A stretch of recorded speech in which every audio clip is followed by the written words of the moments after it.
Satu hari, tokoh besar bernama Imam Hasan Al-Basri tengah berjalan di pasar kota Basrah. Datang seseorang lalu bertanya kepada beliau, "Ya Aba Ishaq," wahai Abu Ishaq, panggilan buat Imam Hasan Al-Basri. Katanya dalam Quran itu, "Ud'uni astajib lakum." Berdoalah kepadaku, aku akan jawab doamu. Mintalah kepadaku, aku akan penuhi permintaanmu. Begitu janji Allah dalam Quran. Lah kami ini, kata si orang tadi, sudah lama berdoa kepada Allah. Sudah banyak kali kami memohon kepadanya. Wah, kok sampai sekarang doa kami nggak dijawab-jawab, nggak pernah dikabulkan. Ini bagaimana? Katanya berdoa, aku kabulkan. Sudah lama kami berdoa. Kenapa nggak pernah dikabul-kabulkan? Apa doa kami salah pasang? Apa Tuhan pas kebetulan nggak dengar? Atau bagaimana ini? Imam Hasan Al-Basri senyum lalu menjawab, "Ya ahlal Basrah, hai penduduk Basrah, hatimu mati. Dari hati yang mati, bagaimana mungkin doa akan terjawab? Tidak ada getaran yang menyebabkan channel kepada Allah itu nyambung. Tidak ada. Dari hati yang mati, doa tidak mengeluarkan getaran untuk sampai kepada aras. Hatimu mati, maka doamu tidak dikabulkan."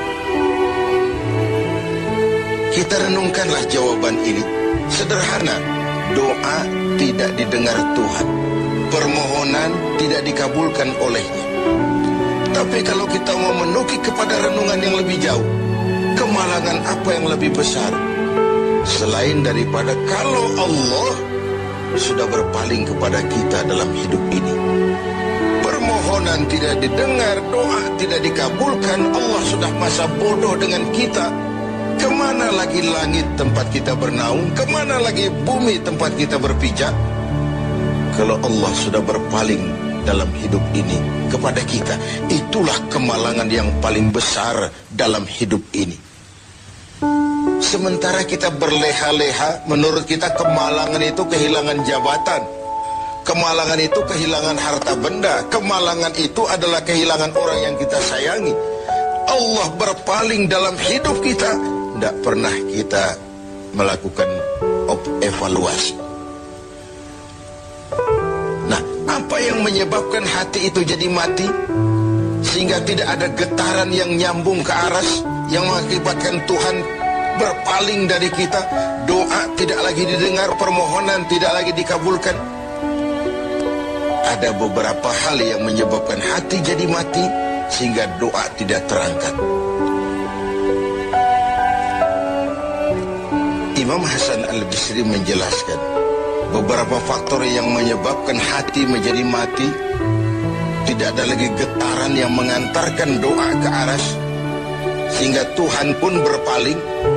Yang pertama, kata beliau, "Araftumullaha wa lam tu'tuhu haqqah." Kamu kenal Allah, tapi haknya untuk disembah, kewajibanmu untuk menyembah, tidak pernah kamu laksanakan. Bagaimana hati tidak jadi mati? Kenal siapa pencipta alam semesta? Allah. Siapa pencipta lautan, gunung, sungai? Allah. Siapa pencipta langit dan bumi? Allah. Siapa pengatur segala-galanya? Allah. Salat apa tidak? Tergantung kebutuhan. Kamu kenal Allah, tapi haknya untuk disembah, kewajibanmu untuk menyembah, tidak pernah kamu laksanakan. Bukankah simpel bahwa Fatihah saja mengajarkan iyyaka na'budu wa iyyaka nasta'in? Hanya kepadamu kami menyembah dan hanya kepadamu kami mohon pertolongan. Tertibul kalimat, na'budu dulu baru nasta'in. Kalau na'budu terlaksana, nasta'innya pasti top chair. Hanya kepadamu kami menyembah, hanya kepadamu kami mohon pertolongan. Kalau ibadah beres, pertolongan pasti datang. doa didengar, permohonan dikabulkan, munajat pun diterima. Kenapa? Nak budunya beres, maka nasta'innya nikmat. Tidak diajarkan kita iyyaka nasta'in wa iyyaka na'budu, tapi na'budu dulu, baru kemudian nasta'in. Kalau hati tidak mau mati, janganlah pengenalan kita kepada Allah tidak diiringi dengan pendekatan kita kepadanya. Bagaimana cara mendekat kepada Allah? Logika saja. Mau dekat dengan presiden, ikuti peraturan yang dibuat oleh protokolernya presiden. Mau dekat dengan gubernur, ikuti peraturan yang disusun oleh protokolnya gubernur. Tidak bisa mau dekat dengan gubernur bikin peraturan sendiri. Mau dekat dengan Allah bikin metode sendiri. Dengan jalan ngelamun, duduk madep ngidul, bengong 4-5 jam, lalu mau dekat dengan Allah. Mau dekat dengan Allah, ikuti cara yang sudah diatur oleh Allah melalui utusan-utusannya. Bukan dengan cara membuat sesuatu sendiri. Ini yang pertama. Lalu yang kedua, yang menyebabkan hati jadi mati, qara'tumul Qur'an walam ta'malu bih. Kamu baca Al-Quran, kamu dengungkan Al-Quran, kamu sanjung Al-Quran, walam ta'malu bih, tapi isinya, ajarannya tidak pernah kamu laksanakan. Isinya, ajarannya sering malah diinjak-injak. Bukankah kita hidup di satu zaman di mana tuntunan sudah menjadi tontonan, dan tontonan sering dianggap sebagai tuntunan? Bukankah kita hidup di satu masa di mana orang yang jujur dikhianati dan pengkhianat malah diberikan amanah? Bukankah zaman ini sudah terjadi pergeseran nilai yang sedemikian rupa? Kita baca Al-Quran, kita musabakohkan pula bacaannya, tapi isinya, ajarannya tidak pernah kita laksanakan. Bahkan nyaris sering kita injak-injak. Hati jadi mati. Sama dengan kalau kita dikirimi surat oleh seseorang yang sangat kita kagumi. Kita baca surat itu siang malam. Kita ceritakan kepada orang, saya dikirimi surat oleh orang yang sangat saya kagumi. Tapi perintah yang ada dalam surat itu tidak pernah kita laksanakan. Saya percaya betul yang kirim surat mesti marah. Kau baca itu penting supaya kau ngerti apa isinya, tapi setelah kau ngerti mau ia laksanakan. Begitu Al-Quran diturunkan kepada kita, kamu baca Al-Quran, tapi isinya tidak pernah kamu amalkan. Bagaimana hati tidak akan menjadi mati karenanya? Pemirsa TV7 yang berbahagia, yang ketiga penyebab hati itu menjadi mati, akaltum ni'mata rabbikum walam tashkurulah. Kamu makan nikmat Tuhanmu, tidak pernah kamu bersyukur kepadanya. Ikan Tuhan di laut itu tiap hari diciduki, tapi Tuhannya diabaikan. Tidak pernah sesaat pun dalam hidup ini nikmat Allah pernah berhenti. Sejak kita bangun tidur sampai kita tidur kembali, bahkan tidur itu sendiri. Dari sekian nikmat yang kita tidak akan pernah sanggup menghitungnya, Tuhan cuma minta syukuri nikmat itu. Kalau kau syukuri, aku tambah. Kalau kau ingkar, azabku itu pedih.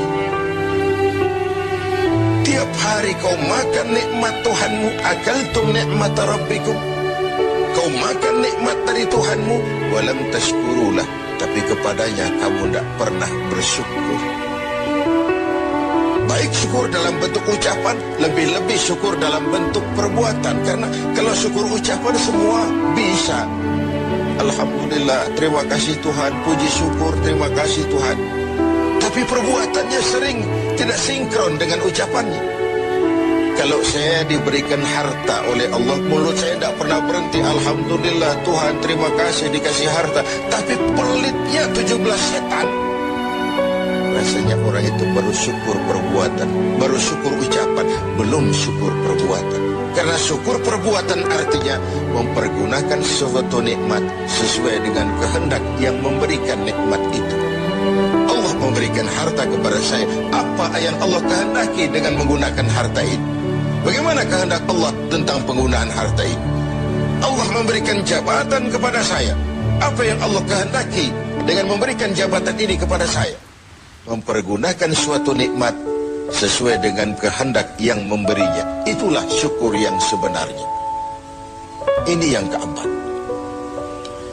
Yang kelima, penyebab hati itu jadi mati. Qultum annal mauta haqqun wa lam tasta'iddu lah. Kamu yakin, kamu percaya, kamu tahu betul hidup akan berakhir dengan kematian. Namun kau tidak pernah mempersiapkan diri untuk itu. Baik menghadapi kematian maupun menghadapi yang lebih penting sesudah kematian. Karena mati pada dasarnya sebuah peralihan dari sebuah tahap kehidupan kepada tahap kehidupan yang berikutnya. Bukan akhir. Bahkan saya lebih cenderung mengatakan mati adalah istilah yang digunakan bagi orang yang sedang hidup. Sipulan mati itu kan kata yang hidup, yang mengalami sedang pindah ke alam lain. Jadi tidak ada alasan hidup sulit bener, mending mati habis urusan. Tidak selesai sampai di situ, tidak selesai urusannya. Hidup terus berlanjut di alam barzakh, terus berlanjut di alam mahsyar. Ini satu perjalanan panjang. Seperti kita akan berangkat keluar kota yang jauh, tentu kita harus menyiapkan bekal. Semakin jauh perjalanan, semakin banyak bekal yang kita bawa. Kalau Anda akan berangkat jauh, tidak bawa bekal berangkat juga, itu kan nekat sama namanya. Sampai ke tujuan belum tentu, sengsara di jalan sudah pasti.